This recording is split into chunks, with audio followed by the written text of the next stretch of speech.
Hello all, welcome to Riser. UPSC ആസ്പിരൻസിനെ സംബന്ധിച്ചോളം വലിയൊരു മാറ്റമാണ് department of personnel and training ഈ അടുത്ത് കൊണ്ടുവന്നിട്ടുള്ളത്. അതായത് ഓൾ ഇന്ത്യ സർവീസസുകളായ Indian administrative service, Indian police service and Indian forest സർവീസിലേക്കുള്ള cadre allocation policy department of personnel training reverse ചെയ്തിരിക്കുകയാണ്. അപ്പം ഇന്നത്തെ നമ്മളെ വീഡിയോയിൽ എന്തൊക്കെയാണ് വന്ന മാറ്റങ്ങൾ, ഇനി അങ്ങോട്ട് കേഡർ അലോക്കേഷൻസ് എങ്ങനെയായിരിക്കും എന്നുള്ളത് നമുക്കൊന്ന് എക്സ്പ്ലെയിൻ ചെയ്യാം. അതിന് മുന്നോടിയായിട്ട് ഇപ്പോൾ ഉള്ള പ്രസന്റ് സിസ്റ്റം എങ്ങനെയാണ് വർക്ക് ചെയ്യുന്നത് നമുക്ക് നോക്കാം. പ്രസന്റ് സിസ്റ്റം പ്രകാരം നിങ്ങൾക്ക് ഒരു ഹോം കേഡർ ചൂസ് ചെയ്യാനുള്ള ഓപ്ഷൻ ഉണ്ട്. അതായത് നിങ്ങൾ വരുന്ന സ്റ്റേറ്റിൽ തന്നെ നിങ്ങൾക്ക് ഹോം കേഡർ ആയിട്ട് വേണോ എന്നുള്ള ഒരു ഓപ്ഷൻ ഉണ്ട്.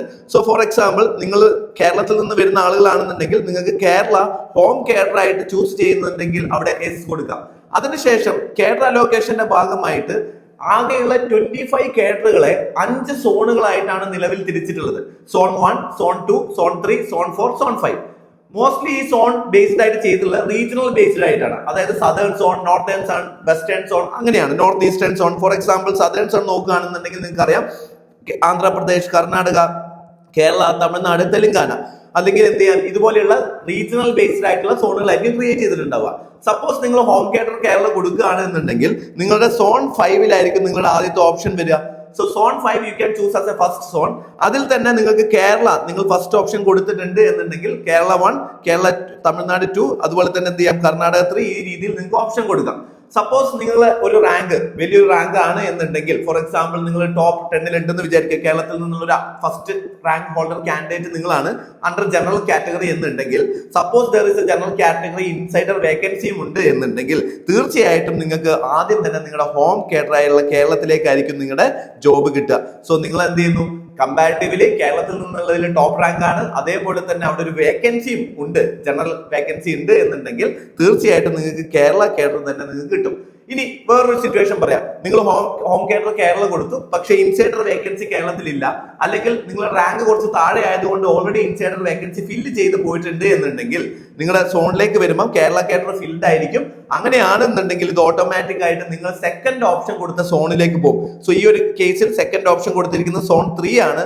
സോൺ 3-ൽ മഹാരാഷ്ട്രയിലേക്കായിരിക്കും ആദ്യം പോവുക. അപ്പൊ മഹാരാഷ്ട്രയിൽ നിങ്ങൾ എന്ത് ചെയ്യുന്നു, നിങ്ങൾക്ക് ഈ ഒരു പർട്ടിക്കുലർ സ്റ്റേറ്റിൽ ഔട്ട്സൈഡർ വേക്കൻസി അവൈലബിൾ ആണോ, ഈ ഔട്ട്സൈഡർ വേക്കൻസി മഹാരാഷ്ട്ര സ്റ്റേറ്റിൽ അവൈലബിൾ ആണെന്നുണ്ടെങ്കിൽ നിങ്ങൾക്ക് മഹാരാഷ്ട്രയിൽ എന്ത് ചെയ്യുന്നു, ജോബ് കിട്ടുന്നു.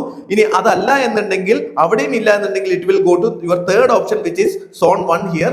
സോ സോൺ 1-ലേക്ക് പോകുന്നു, തേർഡ് ഓപ്ഷനിലേക്ക് പോകുന്നു. അവിടെ നിങ്ങൾക്ക് രാജസ്ഥാൻ ആണ് ഫസ്റ്റ് ഓപ്ഷൻ. അപ്പൊ ഫസ്റ്റ് ഓപ്ഷൻ രാജസ്ഥാനിൽ അവൈലബിൾ ആണോ എന്ന് നോക്കുന്നു. അപ്പം ഈ ഒരു രീതിയിലായിരുന്നു ഇതുവരെ ഉണ്ടായിരുന്നിട്ടുള്ള നമ്മുടെ ഒരു അലോക്കേഷൻ പോയിട്ടുണ്ടായിരുന്നത്. അതായത് നമുക്ക് ഏത് ഹോം കേഡർ ചൂസ് ചെയ്യാം, അതുപോലെ തന്നെ ഹോം കേഡർ കിട്ടിയിട്ടില്ല എന്നുണ്ടെങ്കിൽ മറ്റ് സ്റ്റേറ്റുകളെ സോൺ തലത്തിൽ നമുക്ക് ചൂസ് ചെയ്യാൻ പറ്റും. റീജിയണൽ ബേസ്ഡ് ആയതുകൊണ്ട് തന്നെ ഒരു പ്രോബ്ലം എന്തായിരുന്നു എന്ന് വെച്ച് കഴിഞ്ഞാൽ, സപ്പോസ് നിങ്ങൾക്ക് കേരള കിട്ടിയിട്ടില്ല എന്നുണ്ടെങ്കിൽ തമിഴ്നാട് കിട്ടണം എന്നുണ്ടെങ്കിൽ ഈ സോണുകളെല്ലാം, ഈ ഫസ്റ്റ് സോൺ കേരള കിട്ടിയിട്ടില്ല എന്നുണ്ടെങ്കിൽ തമിഴ്നാട്ടിലേക്കല്ല പോവാ, ഡയറക്റ്റ് സോൺ 2 ഇവിടെ സെക്കൻഡ് ഓപ്ഷനിലേക്ക് പോകും, ദാറ്റ് ഈസ് സോൺ 3. ഇവിടെ ചെക്ക് ചെയ്ത് കഴിഞ്ഞ് പിന്നെ സോൺ 3 അങ്ങനെ എല്ലാം ചെയ്ത് കഴിഞ്ഞ് അവിടെ ഒന്നും നിങ്ങൾക്ക് പ്ലേസ്ഡ് ആയിട്ടില്ല എന്നുണ്ടെങ്കിൽ സെക്കൻഡ് റൗണ്ടിൽ മാത്രമേ പിന്നീട് തമിഴ്നാട്ടിൽ ചെക്ക് ചെയ്യുള്ളൂ. അതുകൊണ്ട് തന്നെ കേരളത്തിലുള്ള ആസ്പിരൻസിന് കേരള കേഡർ കിട്ടിയിട്ടില്ലെങ്കിൽ പിന്നെ മോസ്റ്റ് ലൈക്ലി ടു ഒരു കേഡർ കിട്ടുന്നത് ഔട്ട്സൈഡ് സദേൺ റീജിയൻ ആയിരിക്കും. മേ ബി മോസ്റ്റ്ലി മഹാരാഷ്ട്ര പോലെയുള്ള റീജിയൻ ഒക്കെയാണ് ഒരുപാട് കേരളത്തിലുള്ള ആസ്പിരൻസ് ഫസ്റ്റ് ഓപ്ഷൻ ആയിട്ട് പിന്നീട് കൊടുക്കുന്നത്. അത് സോൺ 3-ൽ വരുന്ന ഓപ്ഷൻസ് ആണ്. അപ്പൊ ഈ രീതിയിലായിരുന്നു ഇപ്പോൾ ഉള്ള നമ്മുടെ ഒരു കേഡർ അലോക്കേഷൻ പോളിസി എന്ന് പറയുന്നത്. ഈ ഒരു സിസ്റ്റമാണ് department of personnel and training ഇപ്പൊ മാറ്റിയിട്ടുള്ളത്. പുതിയ സിസ്റ്റം പ്രകാരം സോൺ ബേസ്ഡ് ആയിട്ടുള്ള കേഡർ ഇനിയില്ല. അതിന് പകരം നമുക്കുള്ളത് ഗ്രൂപ്പ് സിസ്റ്റംസ് ആണ്. ഇവിടെ 4 ഗ്രൂപ്പുകളായിട്ടാണ് എന്ത് ചെയ്തിട്ടുള്ളത്, സ്റ്റേറ്റുകളെ തിരിച്ചിട്ടുള്ളത്. ടോട്ടൽ 25 കേഡറുകളാണ് നമുക്കുള്ളത്. കാരണം പല കേഡറുകളും കമ്പൈൻഡ് കേഡറുകളാണ്. For example Assam, Meghalaya and all combined cadre ആണ്. അക്മൂട്ട് എന്ന് പറയുന്ന യൂണിയൻ ടെറിട്ടറി, ഡൽഹി, ഇതൊക്കെ കമ്പൈൻഡ് കേഡേഴ്സ് ആണ്. സോ അതുകൊണ്ട് ടോട്ടൽ 25 കേഡേഴ്സ് ആണ് നമുക്കുള്ളത്. ഈ 25 കേഡേഴ്സിനെ 5 ഗ്രൂപ്പുകളായി തിരിച്ചിരിക്കുന്നു.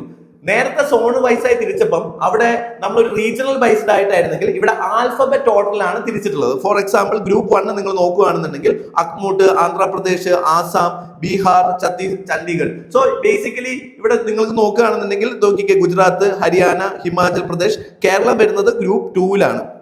ഓക്കെ, അപ്പം ഓരോ ഗ്രൂപ്പിനെയും ആൽഫബറ്റ് അടിസ്ഥാനത്തിലാണ് ഇവിടെ തിരിച്ചിട്ടുള്ളത്. ഇനി ഈ ഒരു പുതിയ സിസ്റ്റം പ്രകാരം നിങ്ങൾക്ക് ഫോർ എക്സാമ്പിൾ നിങ്ങൾ ഹോം കേഡർ ചൂസ് ചെയ്യുന്നുണ്ട് എന്നുണ്ടെങ്കിൽ, ഹോം കേഡർ ചൂസ് ചെയ്യുന്നുണ്ട്, ഫോർ എക്സാമ്പിൾ നിങ്ങൾ ഹോം കേഡർ കേരള ആണ് നിങ്ങൾക്ക് വേണമെന്നുണ്ടെങ്കിൽ നിങ്ങൾ എന്ത് ചെയ്യുന്നു, ഫോർ എക്സാമ്പിൾ കേരളത്തിൽ ഇൻസൈഡർ വേക്കൻസി ഉണ്ട് എന്നുണ്ടെന്നുണ്ടെങ്കിൽ നിങ്ങൾ ആ വേക്കൻസിക്ക് വേണ്ടി പരിഗണിക്കുന്നു. സോ നിങ്ങൾക്ക് ഹോം കേഡർ വേണോ വേണ്ടയോ എന്നുള്ളത് നമുക്ക് ചൂസ് ചെയ്യാം. ഹോം കേഡർ വേണ്ട എന്ന് പറഞ്ഞു കഴിഞ്ഞാൽ പിന്നീട് ഒരിക്കലും നിങ്ങൾ ഹോം കേഡറിന് വേണ്ടി പരിഗണിക്കില്ല. Suppose you are saying that in the beginning itself നിങ്ങളുടെ ഡാഫിൽ നിങ്ങൾ പറയാണ് ഹോം കേഡർ ചൂസ് ചെയ്യുന്നില്ല എന്നുണ്ടെങ്കിൽ പിന്നെ നിങ്ങൾ കേരളത്തിലേക്ക് നിങ്ങൾ കേരളത്തിലുള്ള ആസ്പിരൻസ് ആയിട്ടാണ് ഞാൻ കൺസിഡർ ചെയ്യുന്നത്. അപ്പൊ കേരളത്തിൽ എന്ത് ചെയ്യുന്നില്ല, പിന്നീട് കേരളം നിങ്ങൾക്ക് ഒരു ഓപ്ഷൻ ആയിട്ട് വരില്ല. ബാക്കിയുള്ള സ്റ്റേറ്റിലേക്കായിരിക്കും നിങ്ങൾ കൂടുതലായിട്ട് അലോക്കേറ്റ് ചെയ്യുക. ഇനി എങ്ങനെയാണ് ഈ സ്റ്റേറ്റിൽ അലോക്കേഷൻ നടക്കുന്നത്? നേരത്തെ സിസ്റ്റത്തിൽ നമ്മൾ കണ്ടു നമുക്ക് ഏത് സോൺ ഫസ്റ്റ് വേണം എന്ന രീതിയിൽ നമുക്ക് എന്ത് ചെയ്യാം, ചൂസ് ചെയ്യാം. പക്ഷെ ഇവിടെ വരുമ്പം ഇവിടെ അലോക്കേഷൻ നടക്കുന്നത് സൈക്ലിക്കൽ ബേസ്ഡ് ആയിട്ടാണ് ഇവിടെ നടക്കുന്നത്. ഫോർ എക്സാമ്പിൾ 25 കേഡേഴ്സ് ആണ് ഉള്ളതെന്ന് ഞാൻ പറഞ്ഞു. അങ്ങനെയാണെന്നുണ്ടെങ്കിൽ ഒരു കാൻഡിഡേറ്റിന്റെ റാങ്ക് ലിസ്റ്റ് ക്രിയേറ്റ് ചെയ്യുമ്പോൾ ഓൾറെഡി നമുക്ക് എന്തുണ്ട്, മെറിറ്റ് റാങ്ക് ലിസ്റ്റ് ഉണ്ട് അല്ലെ. മെറിറ്റ് റാങ്ക് ലിസ്റ്റ് പ്രകാരം 1 to ആണ് നമുക്ക് 100 വരെയുള്ള അല്ലെങ്കിൽ 1 to 1000 വരെയുള്ള റാങ്ക് ലിസ്റ്റ് സിസ്റ്റം നമ്മളിൽ ഉണ്ടെന്ന് വിചാരിക്കുക. ഇതിന് പുറമെ ഇനി department of personnel and training will create A rank list based on your category. For example unreserved category, അതേപോലെ തന്നെ OBC, അതേപോലെ SC ST, ഈ രീതിയിൽ separate rank list based on your category അനുസരിച്ച് സെപ്പറേറ്റ് റാങ്ക് ലിസ്റ്റ് ക്രിയേറ്റ് ചെയ്യുന്നതായിരിക്കും. അതുപോലെ തന്നെ ഇതിനകത്ത് EWS വരുന്നത് അൺറിസർവ്ഡ് കാറ്റഗറിയിലായിരിക്കും. സോ EWSന്റെ സീറ്റ് വരുന്നത് അൺറിസർവ്ഡിൽ തന്നെയായിരിക്കും. അതുപോലെ തന്നെ OBC, SC ST ഇത് രീതിയിൽ എന്ത് ചെയ്യുന്നു, സെപ്പറേറ്റ് റാങ്ക് ലിസ്റ്റുകൾ ഉണ്ടാക്കിയിട്ട് ബേസ്ഡ് ഓൺ സൈക്കിൾസ് എങ്ങനെയാണ് ക്രിയേറ്റ് ചെയ്യുക? 25 കേഡേഴ്സ് ആണുള്ളത്. അപ്പൊ ഫസ്റ്റ് സൈക്കിൾ എന്ന് പറയുന്നത് for example cycle 1 will be 1 to 25 rank എന്ന രീതിയിലായിരിക്കും. Cycle 2 will be 26 to 50 rank. Okay, so അങ്ങനെ സോൺ തേർഡ് സൈക്കിൾ എന്ന് പറയുന്നത് 51 to 75th റാങ്ക്. ഇങ്ങനെ പല സൈക്കിളുകളായിട്ട് റാങ്ക് ലിസ്റ്റിനെ എന്ത് ചെയ്യുന്നു, ഓരോ സൈക്കിളുകളാക്കി മാറ്റുന്നു. വൺസ് നിങ്ങൾ ഹോം കേഡർ സൈക്കിളിൽ എന്ത് ചെയ്യുന്നു, ഫസ്റ്റ് നിങ്ങൾ ഹോം കേഡർ ആണ് നിങ്ങൾ അലോക്കേറ്റ് ചെയ്തിട്ടുള്ളതെങ്കിൽ ഹോം കേഡറിന് വേണ്ടിയിട്ട് നിങ്ങൾ ഫസ്റ്റ് സൈക്കിളിൽ ആളുകളെ ഫില്ല് ചെയ്യുന്നു. ഫോർ എക്സാമ്പിൾ നിങ്ങൾ എന്ത് ചെയ്യുന്നു, 5th റാങ്ക് ആണ് വന്നിട്ടുള്ളതെങ്കിൽ വേറെ ആരും കേരളത്തിൽ അതിന്റെ മുകളിൽ റാങ്ക് വന്നിട്ടില്ല എന്നുണ്ടെങ്കിൽ സ്വാഭാവികമായിട്ട് നിങ്ങൾ ആദ്യത്തെ സൈക്കിളിൽ തന്നെ കേഡറിൽ അലോക്കേറ്റ് ചെയ്യുന്നു. സപ്പോസ് നിങ്ങൾ വിചാരിക്കുക കേരളത്തിൽ 2 കാൻഡിഡേറ്റ് ഉണ്ട് എന്ന് വിചാരിക്കുക, ടോപ്പ് 10ൽ തന്നെ ഒരു 5th റാങ്കും ഒരു 7th റാങ്കും ഉണ്ടെന്ന് വിചാരിക്കുക. സ്വാഭാവികമായിട്ടും ഫസ്റ്റ് റാങ്കുള്ള ആളുടെ 5th റാങ്കുള്ള ആളെ എന്ത് ചെയ്യുന്നു, ഹോം കേഡറിലേക്ക് അലോക്കേറ്റ് ചെയ്യുന്നു. 7th റാങ്കിൽ ഇൻസൈഡർ വേക്കൻസി ഉണ്ട് എന്നുണ്ടെങ്കിൽ 7th റാങ്കുള്ള ആൾ എന്ത് ചെയ്യുന്നു, രണ്ടാമത്തെ സൈക്കിളിലേക്ക് എന്ത് ചെയ്യുന്നു, മാറ്റുന്നു. അപ്പൊ രണ്ടാമത്തെ സൈക്കിളിലേക്ക് എന്ത് ചെയ്യുന്നു, അയാളെ ഷിഫ്റ്റ് ചെയ്തിട്ട് പിന്നീട് വേക്കൻസി ഉണ്ടെന്നുണ്ടെങ്കിൽ അവിടെ കൊടുക്കും. വൺസ് വേക്കൻസി ഇല്ല എന്നുണ്ടെങ്കിൽ that will completely going for a roster system. ഇനി നിങ്ങൾ ആലോചിക്കുക, നിങ്ങൾക്ക് ഹോം കേഡർ കിട്ടിയിട്ടില്ല എന്നുണ്ടെങ്കിൽ പിന്നെ എങ്ങനെയാണ് നിങ്ങളുടെ അലോക്കേഷൻ എന്ന് വെച്ച് കഴിഞ്ഞാൽ based on cycle outsider vacancy ഉള്ള സ്ഥലങ്ങളിലേക്ക് നിങ്ങൾ എന്ത് ചെയ്യും, ഒരു റോസ്റ്റർ സിസ്റ്റത്തിലേക്ക് കൊണ്ടുപോകും. റോസ്റ്റർ സിസ്റ്റം എന്ന് പറഞ്ഞു കഴിഞ്ഞാൽ പിന്നീട് നിങ്ങൾക്ക് ഒരു ഓപ്ഷൻ എന്ത് ചെയ്യാൻ പറ്റില്ല. ഫോർ എക്സാമ്പിൾ നിങ്ങൾക്ക് ഹോം കേഡർ ചൂസ് ചെയ്തിട്ടില്ല എന്നുണ്ടെങ്കിൽ അല്ലെങ്കിൽ ഹോം കേഡർ കിട്ടിയിട്ടില്ല എന്നുണ്ടെങ്കിൽ പിന്നീട് ഏത് സ്റ്റേറ്റിൽ പോകണം എന്നുള്ളതിന് നിങ്ങൾക്ക് പ്രിഫറൻസുകൾ ഒന്നുമില്ല. പകരം എങ്ങനെ വരും, there will be roster system. ഈ റോസ്റ്റർ സിസ്റ്റം 1 to 25 എന്ന് പറയുന്ന സൈക്കിൾ എന്ത് ചെയ്യും, ഒരു സൈക്കിൾ ഇങ്ങനെ കറങ്ങും ആദ്യത്തെ റാങ്കുകളെ. സോ ആദ്യത്തെ 25 റാങ്ക്സ് എന്ത് ചെയ്യുന്നു, ഓരോ സ്റ്റേറ്റുകളിലേക്ക് പ്ലേസ് ചെയ്യുന്നു. വൺസ് ഹോം കേഡർ കഴിഞ്ഞതിന് ശേഷമാണ് ഞാൻ പറയുന്നത് കേട്ടോ. ദെൻ അടുത്ത 26 to 50 റാങ്കുകളിലേക്ക് പോകുന്നു. ദെൻ അവരെ പ്ലേസ് ചെയ്യുന്നു. ഇങ്ങനെ ഓരോ സൈക്കിളുകളായിട്ടാണ് വരിക. ചുരുക്കി പറഞ്ഞു കഴിഞ്ഞാൽ all India service is going to be really all India services. Because നിങ്ങളുടെ state preference other than home cadre, ഈ state preference completely department and personnel training എടുത്തു കളയാണ്. That means you can be placed anywhere in India. നിങ്ങൾ home cadre കൊടുത്തതിന് ശേഷം home cadre availability ഉണ്ട്, home cadre നിങ്ങൾ കൊടുക്കുക. അതേപോലെ തന്നെ ഹോം കേഡർ കൊടുത്തുകൊണ്ട് മാത്രം കിട്ടില്ല, അതിനനുസരിച്ച് റാങ്ക് ഉണ്ടാവുക. അതുപോലെ തന്നെ ഹോം കേഡറിന് അവിടെ വേക്കൻസി ഉണ്ടാവുക റെസ്പെക്റ്റഡ് ടു യുവർ കാറ്റഗറി. നിങ്ങളുടെ കാറ്റഗറിക്ക് വേക്കൻസി ഉണ്ടാകുക എന്നുള്ള കാര്യങ്ങളും ഇമ്പോർട്ടന്റ് ആണ്. ഈ 3 കാര്യങ്ങൾ ഉണ്ടെങ്കിൽ മാത്രം നമുക്ക് എന്ത് ചെയ്യാൻ പറ്റും, ബേസിക്കലി നമ്മൾ വിചാരിച്ച കേഡറിൽ കിട്ടും. അതല്ല എന്നുണ്ടെങ്കിൽ ചിലപ്പം നിങ്ങൾക്ക് ഇഷ്ടമുള്ള കേഡർ റോസ്റ്റർ സിസ്റ്റം ആയതുകൊണ്ട് ഇത് ഓരോ സൈക്കിൾ ഇങ്ങനെ റിപ്പീറ്റഡ് ആയിട്ട് കറങ്ങി എന്ത് ചെയ്യാണ്, ഫില്ല് ചെയ്ത് വരികയാണ് ചെയ്യുക. സോ ഈ രീതിയിലായിരിക്കും ഇനിയുള്ള കേഡർ സിസ്റ്റത്തിന്റെ അലോക്കേഷൻസ് വരിക. അപ്പൊ എങ്ങനെയാണ് ഈ ഒരു സീറ്റ് കാൽക്കുലേറ്റ് ചെയ്യുന്നതെന്നുള്ളത് നമുക്ക് നോക്കാം. സോ സീറ്റ് കാൽക്കുലേറ്റ് ചെയ്യുന്നത് എത്ര വേക്കൻസി ഉണ്ട് ഒരു സ്റ്റേറ്റിൽ എന്ന് കാൽക്കുലേറ്റ് ചെയ്യുന്നത്, ഫോർ എക്സാമ്പിൾ ഒരു വർഷത്തെ എക്സാം ഒരു കേഡർ ഗ്യാപ്പ് അനുസരിച്ചിട്ടാണ്. എന്താണ് കേഡർ ഗ്യാപ്പ് എന്ന് വെച്ച് കഴിഞ്ഞാൽ ഒരു സ്റ്റേറ്റിൽ ടോട്ടൽ അലോക്കേറ്റ് ചെയ്തിട്ടുള്ള service allocation. For example Keralam എന്നുള്ള സ്റ്റേറ്റിൽ 1000 IAS ഓഫീസേഴ്സിനെയാണ് 100 IAS ഓഫീസേഴ്സിനെയാണ് അലോക്കേറ്റ് ചെയ്തിരിക്കുന്നത് എന്ന് വിചാരിക്കാം. അപ്പം അതിൽ നിന്നും എത്ര വേക്കൻസി ഇപ്പൊ ഫില്ലഡ് ആവാതെ കിടക്കുന്നുണ്ട്. ഫോർ എക്സാമ്പിൾ ഒരു 98 പേരാണ് ഇപ്പൊ ജോലി ചെയ്യുന്നുള്ളൂ, 2 സീറ്റ് വേക്കൻസി ഉണ്ടെങ്കിൽ ഈ 2 ആണ് കേഡർ ഗ്യാപ്പ് എന്ന് പറയുന്നത്. So based on cadre gap ആയിരിക്കും നിങ്ങളുടെ അലോക്കേഷൻ വരിക. അപ്പൊ ഓരോ സ്റ്റേറ്റും ആ സ്റ്റേറ്റിൽ എത്ര കേഡർ ഗ്യാപ്പ് ഉണ്ട്, എത്ര വേക്കൻസി ഉണ്ട് എന്നുള്ളത് ഡിപ്പാർട്ട്മെന്റ് ഓഫ് പേഴ്സണൽ ആൻഡ് ട്രെയിനിങ്ങിന് എന്ത് ചെയ്യണം, റിപ്പോർട്ട് ചെയ്യണം. എപ്പോഴാണ് റിപ്പോർട്ട് ചെയ്യേണ്ടത്? എക്സാം കഴിഞ്ഞ് നെക്സ്റ്റ് ഇയറിലുള്ള 1st ജാനുവരിയിൽ ചെയ്യണം. ഫോർ എക്സാമ്പിൾ 2026 എക്സാമിനേഷന്റെ കേഡർ വേക്കൻസി എത്രയുണ്ട് എന്നുള്ളത് 2027 ജനുവരി 1 എന്താണോ സ്റ്റാറ്റസ്, ആ സ്റ്റാറ്റസ് ആയിരിക്കും കട്ട് ഓഫ് ഡേറ്റ് ആയിട്ട് എടുക്കുക. അപ്പൊ 2027 ജനുവരിയിൽ എത്ര വേക്കൻസി ഉണ്ടോ ആ വേക്കൻസികൾ എവിടെ റിപ്പോർട്ട് ചെയ്യണം? Department of personnel training report ചെയ്യണം ബിഫോർ ജാനുവരി 31. ഓക്കെ, ഒരു മാസത്തിനുള്ളിൽ എന്ത് ചെയ്യാം, അത് റിപ്പോർട്ട് ചെയ്യാം. വൺസ് അത് റിപ്പോർട്ട് ചെയ്ത് കഴിയുമ്പോൾ ഇനി വേക്കൻസിന്റെ കാര്യത്തിൽ ഞാൻ പറഞ്ഞു insider vacancy and outsider vacancy.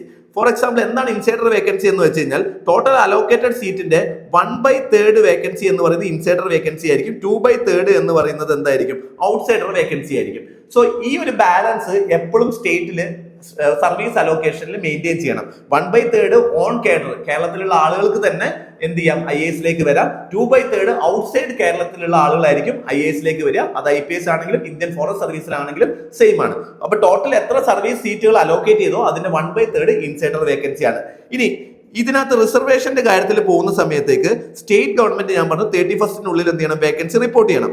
ഇനി ഓരോ സ്റ്റേറ്റിനും ഓരോ പർട്ടിക്കുലർ റാങ്ക് ലിസ്റ്റിന് പുറമെ ഡിപ്പാർട്ട്മെന്റ് ഓഫ് പേഴ്സണൽ ട്രെയിനിങ് എന്ത് ചെയ്യും, സെപ്പറേറ്റ് ആയിട്ടുള്ള നിങ്ങളുടെ റിസർവേഷൻ ബേസ്ഡ് ആയിട്ടുള്ള റാങ്ക് ലിസ്റ്റുകൾ ഉണ്ടാക്കും. മെറിറ്റ് ബേസ്ഡ് ചെയ്ത് തന്നെ അൺറിസർവ് കാറ്റഗറി, അതേപോലെ തന്നെ OBC, SC, ST എന്ന രീതിയിലുള്ള റാങ്ക് ലിസ്റ്റ് ഉണ്ടാക്കിയതിനു ശേഷം അത് ഓരോ സൈക്കിളാക്കി മാറ്റിയിട്ടാണ് എന്ത് ചെയ്യുക, ഹോം കേഡർ അലോക്കേറ്റ് ചെയ്യുക. ഇനി വിചാരിച്ച് നോക്കുക, നിങ്ങൾ ഒരു അൺറിസർവ്ഡ് കാറ്റഗറിയിലുള്ള ഒരാളാണ്, ഇൻസൈഡർ വേക്കൻസി അവിടെ അവൈലബിൾ ആണ്, അൺറിസർവ്ഡിൽ എന്തുണ്ട്, ഇൻസൈഡർ വേക്കൻസി അവൈലബിൾ ആണ്. പക്ഷേ സപ്പോസ് ആ സ്റ്റേറ്റിൽ നിന്ന് ഒരു അൺറിസർവ്ഡ് ഒരു കാൻഡിഡേറ്റും പാസ് ആയിട്ടില്ല എന്ന് വിചാരിക്കാം. സപ്പോസ് നിങ്ങൾ വിചാരിക്കുക അങ്ങനെ ഒരിക്കലും കേരളത്തിലൊന്നും സംഭവിക്കില്ല. പക്ഷെ നിങ്ങൾ വിചാരിക്കുക ജനറൽ കാറ്റഗറിയിൽ നിന്ന് കേരളത്തിൽ ആ വർഷം IAS കുട്ടികളൊന്നുമില്ല. പക്ഷെ എന്തുണ്ട്, ജനറൽ കാറ്റഗറിയിൽ ഒരു വേക്കൻസി ഇൻസൈഡർ വേക്കൻസി ആയിട്ട് അവൈലബിൾ ആണ്, ഹോം കേഡറിന് വേണ്ടി ഇൻസൈഡർ വേക്കൻസി അവൈലബിൾ ആണ്. അങ്ങനെയാണ് ആ സിറ്റുവേഷൻ എങ്കിൽ ഇവിടെ ഫില്ല് ചെയ്യാൻ വേണ്ടി വേക്കൻസി ഇല്ല എന്നുണ്ടെങ്കിൽ automatically that vacancy will go to ST insider candidate.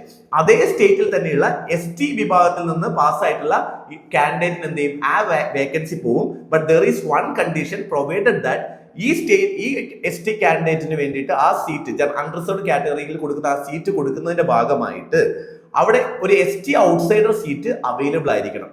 ST outsider seat available ആണെന്നുണ്ടെങ്കിൽ ആ ST ഔട്ട്സൈഡർ സീറ്റിനെ എക്സ്ചേഞ്ച് ചെയ്ത് ST ഇൻസൈഡർ സീറ്റ് ആക്കി നമുക്ക് എന്ത് ചെയ്യാൻ പറ്റും, ആ ഹോം കേഡറിലുള്ള ST കാൻഡിഡേറ്റിന് അത് കിട്ടും.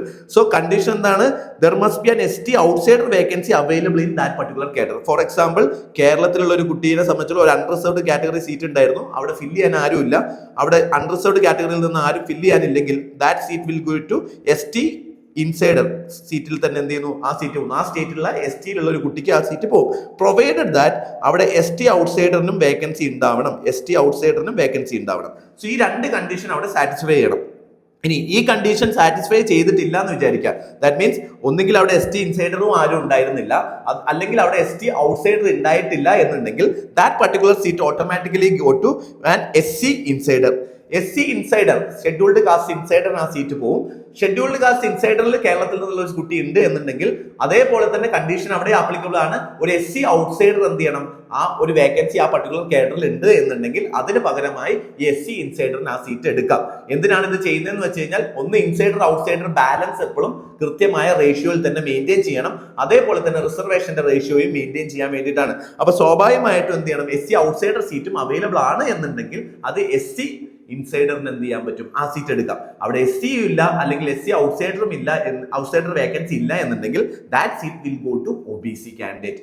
OBCക്ക് എന്ത് ചെയ്യാം, ആ സീറ്റ് എടുക്കാവുന്നതാണ്, പ്രൊവൈഡഡ് ദാറ്റ് അവിടെ ഒരു OBC ഔട്ട്സൈഡർ സീറ്റ് ആ പർട്ടിക്കുലർ കേഡറിൽ ഉണ്ടാവണം എന്നുള്ളതാണ്.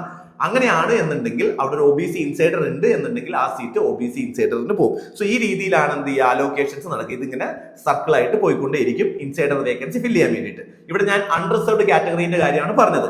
ഇനി സപ്പോസ് നിങ്ങൾ വിചാരിക്കും ഒരു OBC സീറ്റ് അവൈലബിൾ ആണ്, പക്ഷെ ആ പർട്ടിക്കുലർ സ്റ്റേറ്റിൽ OBC സീറ്റ് ഇല്ല എന്ന് വിചാരിക്കാം, OBC സീറ്റിൽ ഒരു കാൻഡിഡേറ്റ് ഇല്ല എന്ന് വിചാരിക്കുക. അങ്ങനെയാണെങ്കിൽ അത് എങ്ങോട്ട് പോകും, ST നേരത്തെ പറഞ്ഞ പോലെ തന്നെ ST ഇൻസൈഡറിന് പോകും, provided that there is outsider. അവിടെ അതും ഇല്ല എന്നുണ്ടെങ്കിൽ that will go to SC insider, provided that there is an outsider. അതും ഇല്ല എന്നുണ്ടെങ്കിൽ it will go to general category. Okay, അവിടെയാണ് ജനറൽ കാറ്റഗറിക്ക് വീണ്ടും ഒരു ഫില്ലായി വരാനുള്ള ഒരു ചാൻസ് ഉള്ളത്.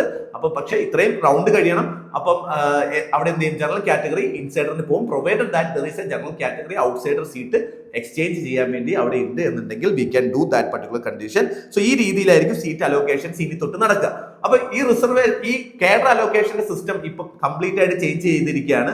ഇനി നിങ്ങൾക്കുള്ള ആകെ ഓപ്ഷൻ എന്ന് പറയുന്നത് ഹോം കേഡർ ചൂസ് ചെയ്യുക എന്നുള്ളതാണ്. ഹോം കേഡർ ചൂസ് ചെയ്ത് കഴിഞ്ഞിട്ട് ബാക്കിയുള്ളതെല്ലാം റോസ്റ്റർ സിസ്റ്റം ആണ്. സൈക്ലിക്കലായിട്ട് നിങ്ങൾ ഓരോ കേഡറുകളിലേക്ക് അലോക്കേറ്റ് ചെയ്യാണ്. സോ നിങ്ങൾക്ക് നിങ്ങൾ ആഗ്രഹിച്ച കേഡർ ഹോം കേഡറിലേക്ക് തന്നെ എത്തണം എന്നുണ്ടെങ്കിൽ തീർച്ചയായിട്ടും നിങ്ങൾ ടോപ്പ് റാങ്കിൽ തന്നെ വരിക എന്നുള്ളത്, നിങ്ങളുടെ കാറ്റഗറിയിൽ അറ്റ്ലീസ്റ്റ് നിങ്ങൾ ടോപ്പ് റാങ്കിൽ വരിക. അതേപോലെ തന്നെ നിങ്ങളുടെ കാറ്റഗറി വൈസ്ഡ് ആയിട്ടുള്ള വേക്കൻസി, ഇൻസൈഡർ വേക്കൻസി അവിടെ അവൈലബിൾ ആയിരിക്കണം. സോ അങ്ങനെയാണെന്നുണ്ടെങ്കിൽ നിങ്ങൾക്ക് ഹോം കേഡറിൽ വരാം. അതർവൈസ് അതിനുശേഷം വരുന്നത് എല്ലാം സൈക്ലിക്കൽ ആയിട്ടുള്ള അലോക്കേഷൻ ആയിരിക്കും. അതിൽ നിങ്ങൾക്ക് യാതൊരുവിധ കൺട്രോളും ഉണ്ടാവില്ല. ഇത് സൈക്കിളായിട്ട് നിങ്ങൾ റാങ്ക് ബേസ്ഡ് ആയിട്ടുള്ള സൈക്ലിക്കൽ അലോക്കേഷൻ റോസ്റ്റർ സിസ്റ്റം ആണ് ഇനി അങ്ങോട്ട് നമ്മൾ പോകുന്നത്, which can be kind of more of independent. അതേപോലെ തന്നെ അൺബയാസ്ഡ് ആണ്. നമുക്ക് എന്ത് ചെയ്യാം, ഏത് കേഡറിലേക്കും നമ്മൾ അലോക്കേറ്റ് ചെയ്ത് പോവാം. ഓൾ ഇന്ത്യ സർവീസസ് റിയലി ആറ്റ് ഓൾ ഇന്ത്യ സർവീസ് ആയി മാറുന്നു എന്നുള്ളതാണ്. ഇങ്ങനെ കേഡർ അലോക്കേഷൻ പോളിസി മാറ്റിയതിന്റെ നിങ്ങളുടെ ഒപ്പീനിയൻ എന്താണ് എന്നുള്ളത് റൈസപ്പ് IASന്റെ ഈ കമന്റ് സെക്ഷനിൽ നിങ്ങൾ രേഖപ്പെടുത്തുക. And thank you for watching. Thank you.